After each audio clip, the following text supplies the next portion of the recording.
Power है ना उसका स्ट्रक्चर बदल देती है। ये जरूरी नहीं कि हम पढ़ लिख कर अच्छी नौकरी पाएंगे, पढ़ लिख कर एक अच्छा इंसान भी बनना बहुत ज़रूरी होता है, क्योंकि अभी तुम लोग आए हो तो खासकर हम देखते नहीं है, हम तो देखते नहीं किसी को। तो एक ने काम की, फिर ये चले कि आगरा प्रगतिशील लेखक संघ में वहाँ पे शामिल हुए, क्योंकि जब इतने हाईलाइट होने लगे, हर कोई जानने लगा अमरकांत। अमरकांत को इनके बारे में कौन नहीं जानता है, ये लिख दिए और फेमस ना हो ऐसा हो ही नहीं सकता। तो प्रगतिशील लेखक संघ यानी नई सोच के व्यक्तित्व रखने हुए, नई सोच के जो नए कलाकार है, जो नए कलाविद है, जो नए साहित्यकार है, उसके संघ में वहाँ गए और शामिल हुए और वहीं से कहानी लिखनी प्रारंभ। बाकायदा पूछ सकता है आपको गवर्नमेंट कि कौन सा वो संघ है जब जिसमें शामिल हुए अमरकांत जी, तब से वो कहानी लिखना प्रारंभ की। तो क्या नाम होता? भारतीय प्रगतिशील लेखक संघ, यानी कि भारतीय छोड़ो प्रगतिशील लेखक संघ में शामिल हुए और वहाँ से कहानी लेखन की शुरुआत की। फिर जैसे जैसे इनकी प्रसिद्धि बढ़ती गई, आगे वो बहुत सारी पत्रिकाओं में काम किए, जैसे कि अमृत पत्रिका, भारत मासिक पत्रिका निकली, कहानी इलाहाबाद से होती थी, मनोरमा होगी, बहुत सारे पत्रिका लिखे और इन्हीं क्रम में उनको एक अखिल भारतीय कहानी प्रतियोगिता में उनको डिप्टी कलेक्ट्री पुरस्कार मिला। कम आयु में, अभी इनकी आयु ज़्यादा नहीं है, बिल्कुल ज़्यादा नहीं है, एकदम कम आयु, कम ही आयु में इनकी डिप्टी कलेक्ट्री पुरस्कार मिल गया।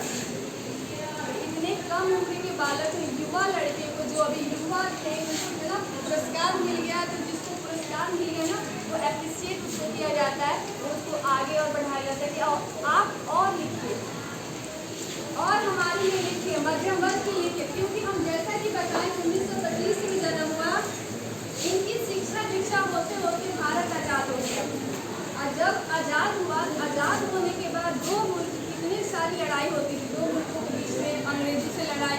तो समझो कि जब लड़ाई होने के बाद उसका दृश्य कैसा होगा भारत का।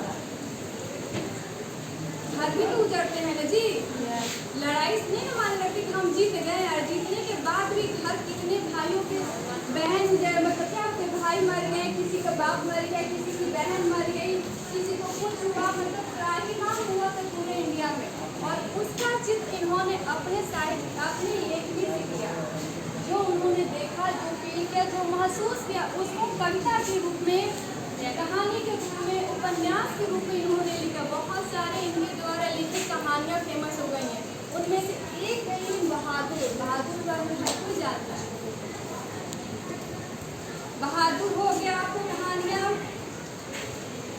मित्र मिलन भी बहुत फेमस है, मित्र मिलन और कुहासा और जिंदगी और ज्योति कहानी के रूप में, ये कहानी संग्रह ये बहुत फेमस, इसको अंडरलाइन कर लेना बुक में, क्योंकि ये इम्पॉर्टेंट है एज ए बोर्ड के एग्जाम। जो बोलो उसको कर लेना बाबू। हाँ, मित्र मिलन, कुहासा और जिंदगी और ज्योति, ये इम्पॉर्टेंट है, इनकी कहानियाँ हाईलाइटेड है, ठीक है, ये इम्पॉर्टेंट है, एज ए ऑब्जेक्टिव फॉर्म में पूछ दे मे भी। और उपन्यास में कौन सा फेमस है? सुखजीवी, सुखजीवी और सूखा पत्ता। और तीसरा है ग्राम सेविका, इनके द्वारा उपन्यास ये हाईलाइट, इसको हाईलाइट कर दीजिए, ये एग्जाम में आपका एज ए ऑब्जेक्टिव में पूछ सकता है, चैप्टर इम्पोर्टेंट है।